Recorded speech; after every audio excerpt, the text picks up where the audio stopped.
দুই ফ্যামিলির আত্মীয় স্বজন জানছে, সেখানে স্বীকৃতির বিষয়টা কি আছে? অ্যাজ এ স্টার তো অনেক কিছু হাইড করে যেতে হয়, আর যে হাইড লাভ দে ওর জন্য।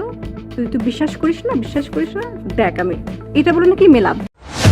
সাকিব খান এবং পূর্ণিমার আপনারা কথা তাতে শুনেছেন, এটার বিস্তারিত আরও অনেক বড়, সেজন্য আমি শর্ট করে দিয়েছি। তবে যে বিষয়টি নিয়ে এখনো সোশ্যাল মিডিয়াতে ভাইরাল হয়েছে যে সাকিব খান এবং পূর্ণিমার সাথে নতুন করে আবারও বিয়ের গুঞ্জন শোনা যাচ্ছে এবং তাদের পারিবারিকভাবে বিয়ে হয়েছে, সেটাই গণমাধ্যমে ছড়িয়েছে, বিভিন্ন চ্যানেল এবং বিভিন্ন মাধ্যম।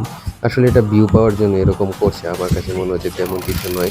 আসলে তাদের বিয়ে শাদী তো প্রশ্নই আসে না, কিভাবে হয়? তারা বন্ধু হতে পারে, একসাথে শিল্পী হিসেবে কাজ করতে পারে এত বছর পর, এতদিন পর। আর পূর্ণিমা তো দ্বিতীয় বিয়ে করেছে একজন ছেলের সাথে, সে আছে অলরেডি, সেটা কিভাবে সম্ভব হতে পারে?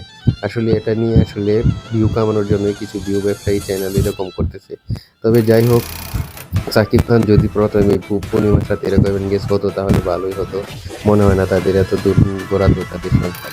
এটাই আর কি। আসলে অনেকেই এটা নিয়ে বাজেভাবে উপস্থাপন করছেন এবং বাজেভাবে মন্তব্য করছেন। হঠাৎ করে তাদের 10 বছর পর দুজনের দেখা, তাহলে 10 বছর তাদের বিয়ে হয় কিভাবে? আপনারাই বলুন, আপনাদের মতামত কমেন্ট বক্সে জানিয়ে যাবেন।